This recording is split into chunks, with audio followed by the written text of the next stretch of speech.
আসসালামু আলাইকুম। আশা করি আপনারা সবাই ভালো আছেন। তো আজকে নতুন একটা রেসিপি নিয়ে আপনাদের সামনে আসলাম। সয়াবিন, ডিম দিয়ে রান্না। এই তো তেল গরম করছিলাম। তেল গরম করে ডিমটা ভেজে নিলাম। ভেজে উঠিয়ে রেখেছি। তারপর এই মশলাগুলো আলু দিয়ে অ্যাড করলাম। এগুলো নাড়াচাড়া করতেছিলাম। নাড়াচাড়া করে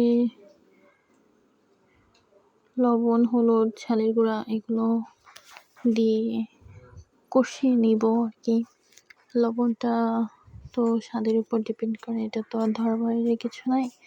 যে যেমন লবণ খায়, যে যেমন তেল পছন্দ করে। আমার একটু তেল মনে হয়েছিল কম, তাই কিছুটা অ্যাড করলাম এবং কিছু লবণ মনে হচ্ছিল প্রয়োজন, এই জন্য।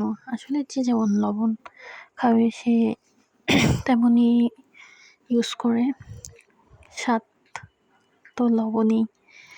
তারপর কষানো হয়ে গেলে সুন্দর একটা স্মেল আসতেছিল, খুবই সুন্দর।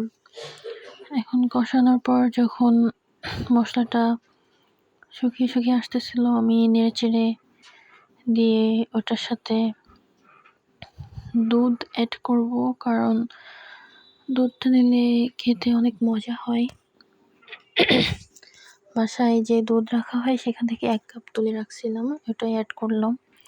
তারপর গরম পানি থেকে যে সয়াবিনটা আমি তুলে রাখছিলাম সেটা দিয়ে হালকা একটু পানি অ্যাড করে চুলায় বসিয়ে দিয়েছি।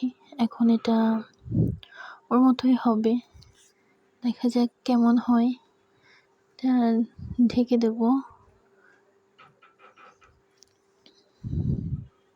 এই যে আমার রেসিপি সয়াবিন ডিম, খুবই মজা হয়েছিল খেতে। আপনারাও ট্রাই করতে পারেন। আল্লাহ হাফেজ।